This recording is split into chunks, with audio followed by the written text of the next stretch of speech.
Hi guys, Milne here. Today I've got a cheeky little tutorial on how I typically build. I'd just like to take a minute to say a massive thank you to everyone who's supporting the channel so far, and if you like what you see and want to help me out with a little sub on my road to 1000, much love. This is my latest camp build going on at the moment, and I need to build a scrappy little house up the top here. And all I'm going to show you is what sort of walls and roof textures I would use. Okay, so I've got 4x4 foundation here, and I'm going to place some catwalks around so I can underpin.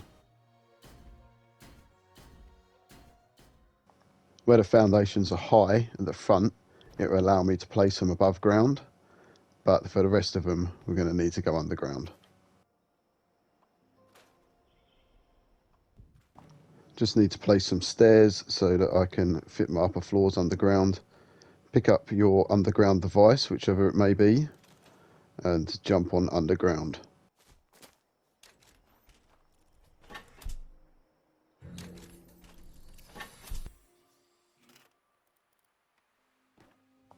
Just going to throw down a quick platform just so we can walk around and place the last of our underpins.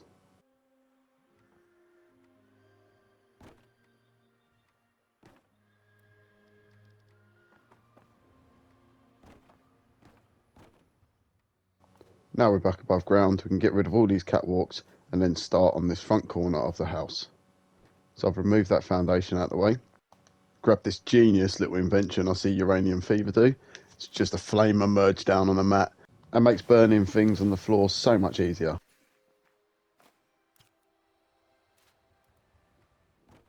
So now I'm building a quick little scaffold so I can place an upper floor down where that foundation was.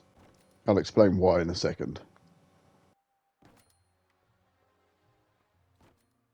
So because of the shape I went for the front of this build, I need to work backwards, if you know what I mean. So I placed in some temporary walls so I can get to an upper triangle. These are the pieces I want to keep. I've also found to change these into their finished texture at this point because they can be a pain in the arse to play around with later. And then all we need to do is switch directions of them lower triangles and they will remove perfectly. Next we can flip all the walls round so we can double them up.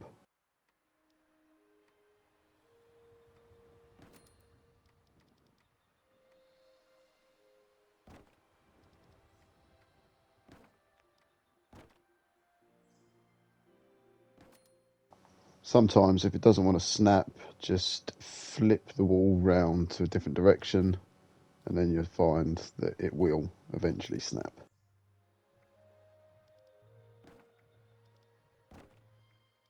Okay, so the problem we've got here is when I flip that lower triangle round, it's now snapping on the other side of the wall. So what you need to do is flip the upper triangle over to the opposite side and then the lower triangle will remove. Sometimes it doesn't like to play easy, so you have to spend the next 10 minutes flipping triangles round until you can remove it.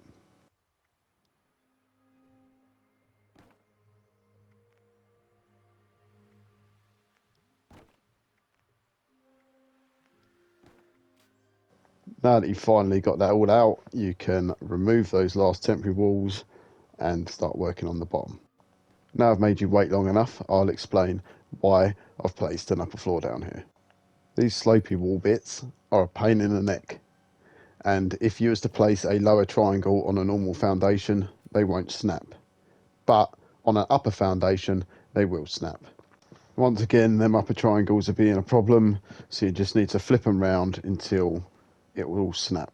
So you can double up any wall piece in this game, but for some reason these lower triangles will only double up if you break the first one as being brick.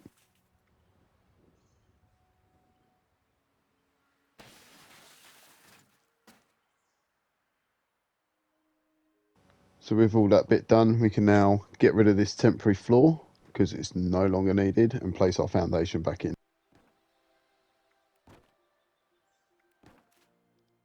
Now we can just place in these last triangles and this part of the house is done.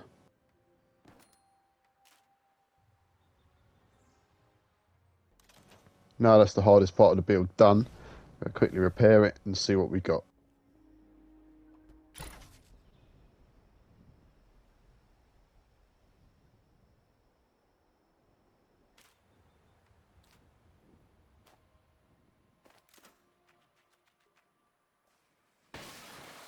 Now I'm going to place the stairs, so I burn that half wall, get rid of that foundation, and I always use a porch to snap my stairs to, because for some reason they will snap higher than they will if it is on a normal foundation.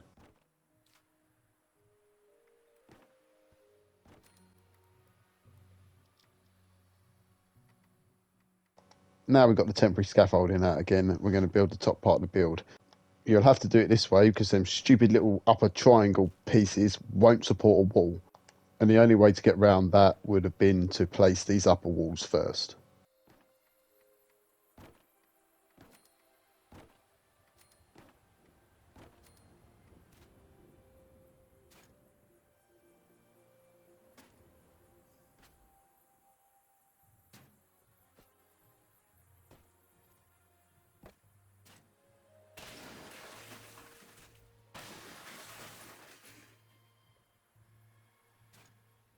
All we're doing here is burning these so we can double them up.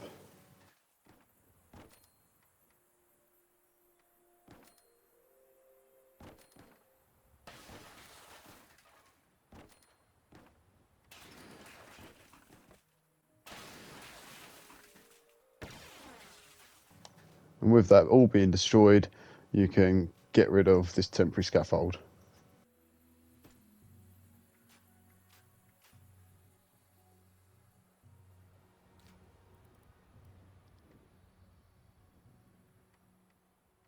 Now we can go around the rest of the build and place all the double walls. But make a note, that one foundation that I didn't underpin, you'll need to use a catwalk for.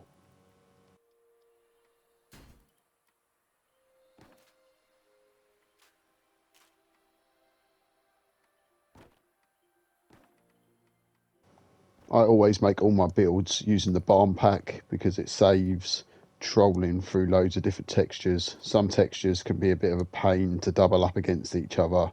So make it all in barn and then you can switch it all around later. Okay, so now I'm working on the roof. I've repaired all the inner walls and it's going to end up with 5 roof bits up here. I always have to use these ones in my build somewhere because I love the details of the spikes being on the ends. Just creates that more scrappy vibe. I'm going to put a temporary roof in there, just a platform for me to work off. One thing you need to remember is which direction you've placed the spikes, because you're going to be putting 4 of them down. It's easy to forget.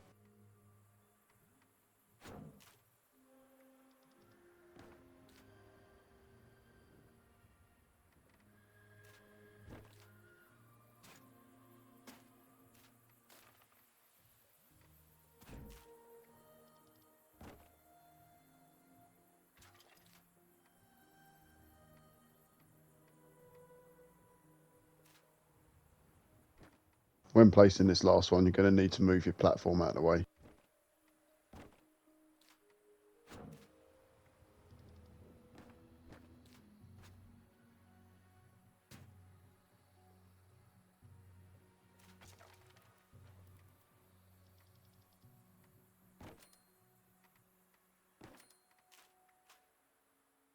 With them 4 done, I'm going to place the 5th one ever so slightly up, about the width of a upper floor.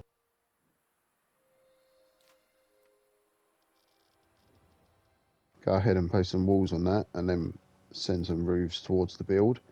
Be careful not to snap to the existing wall.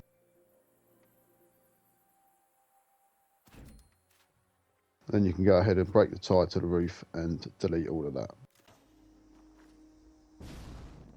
Now you can repair everything once again, but please remember to disconnect the flamer, because by the time you get back, it'll all be broken again.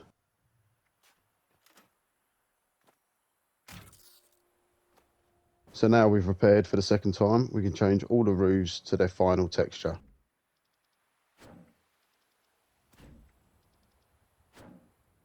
So this is what we should end up with, and we don't get none of that horrible flickering texture. Now just break the tie to that roof and you can delete it.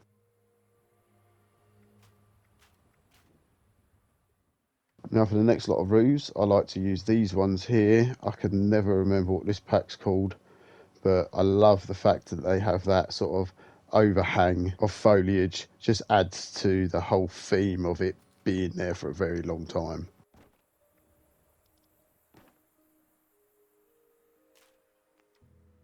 Don't forget to change these lower triangles to brick so you can double them up.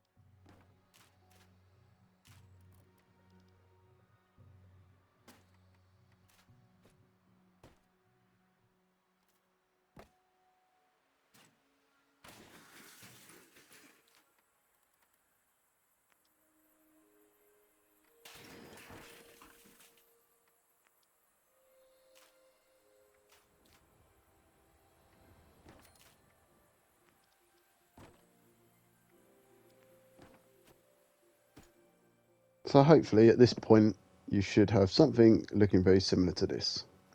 Now the fun part, we get to make it look scrappy. Whenever I use the glass, I always use the sort of rustic looking glass. Obviously for my sort of builds they fit so much better. And on the outside walls I mainly use the derelict pack. Then when it comes to the inside skin, I just experiment with different wall textures.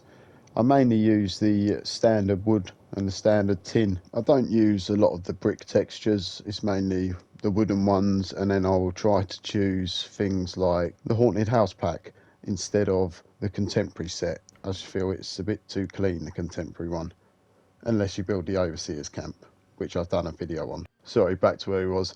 As you can see on that garage door, I changed the walls over to caged ones. You'll see why in a minute. And don't forget to scrap up all the underpins, which can be a little bit tricky to get hold of.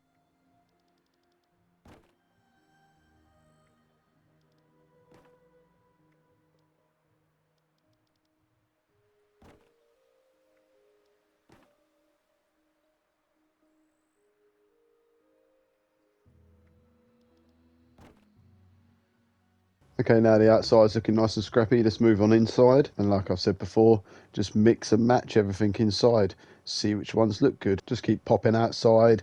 Sometimes the standard wood pack tends to go too much outside.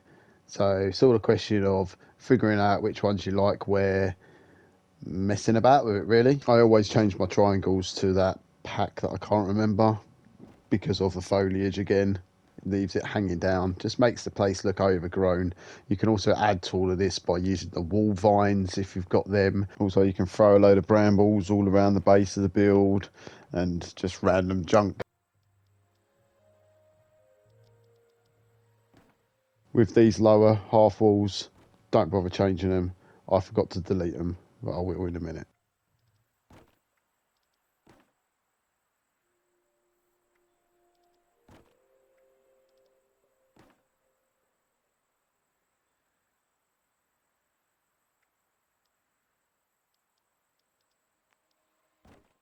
See, I told you I forgot to delete them. And finally, just change over these last triangles, change the texture, and that's pretty much the structure sorted. Right, finally, I'm going to show you just how to power up that garage door. So I've placed a nice small sign on the wall. I always go with the no smoking one. Stick a switch on it. Bring it round to the other side and connect the power. Now, if you pick up the sign, place it back down again, and then when you pick it up again, the wire will glitch through wherever you want it to. Change that wall back over to the cage, and the last thing to do now is just to hook it up with some power.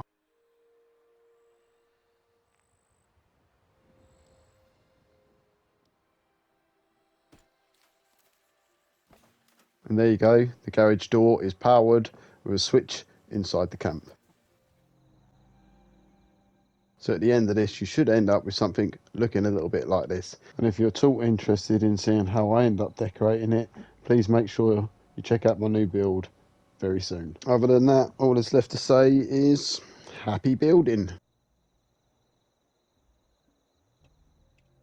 Thank you for watching my video. Hope you might have learnt something, my different techniques. I'm always happy to answer any questions that anyone might have. And until the next one, I'll see you later.